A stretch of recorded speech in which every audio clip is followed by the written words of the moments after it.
প্রেসক্রিপশনে বাংলাদেশ কখনোই চলতে দিব না।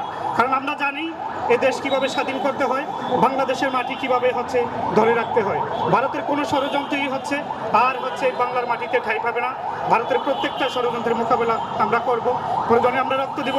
আপনারা জানেন পৃথিবীর ইতিহাসে মাত্র 9 মাস যুদ্ধের মাধ্যমে বাঙালি জাতি বাংলাদেশকে স্বাধীন করেছিল। আমরা প্রয়োজনে ভারতের আগ্রাসনের বিরুদ্ধে আবার দাঁড়াবো, আবার লড়বো, আবার বুকের তাজা রক্ত দিব। আপনারা জানেন ভারতের বিরুদ্ধে যখনই আমাদের কথা বলতে হয়, ভারতের এই নৈরাজ্যের বিরুদ্ধে যখন আমাদের কথা বলতে হয়, তখন আমাদের তরুণ সমাজ, এদেশের আমাদের দেশপ্রেমিক ভাইদের জীবন দিতে হচ্ছে।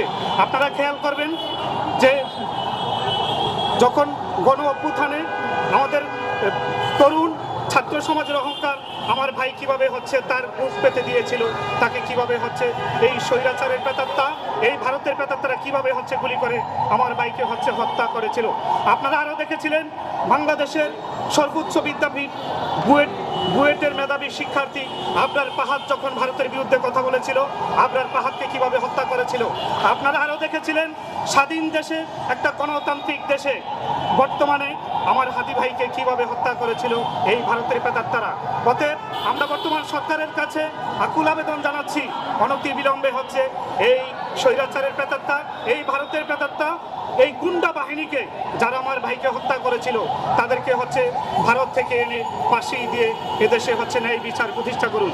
যদি ন্যায় বিচার প্রতিষ্ঠা করতে আপনারা ব্যর্থ হন, তাহলে আমরা আবার আপনাদের বিরুদ্ধে যুদ্ধ করব। অতএব এই বাংলাদেশ কারো কাছেই যারা দেওয়া হয়নি। আপনি ক্ষমতায় বসবেন, আপনি একবার চিন্তা করতে হবে কাদের রক্তের বিনিময়ে আপনি ক্ষমতায় বসেছেন। আপনার এটাও মাথায় রাখতে হবে যারা আপনাকে ক্ষমতায় বসিয়েছে তারা এই বাঙালি জাতি, এই জেনারেশন, এই যুবকেরা আপনাকে ক্ষমতা থেকে নামাতে তাদের 1 মিনিট সময় লাগবে না। অতএব আপনারা কাদের টাকায় আপনারা বেতন নিচ্ছেন এটাও আপনাদের মাথায় রাখতে হবে। যদি আপনারা ব্যর্থ হন তাহলে এই ব্যর্থতার দাঁত ভাঙা জবাব দিতে হবে।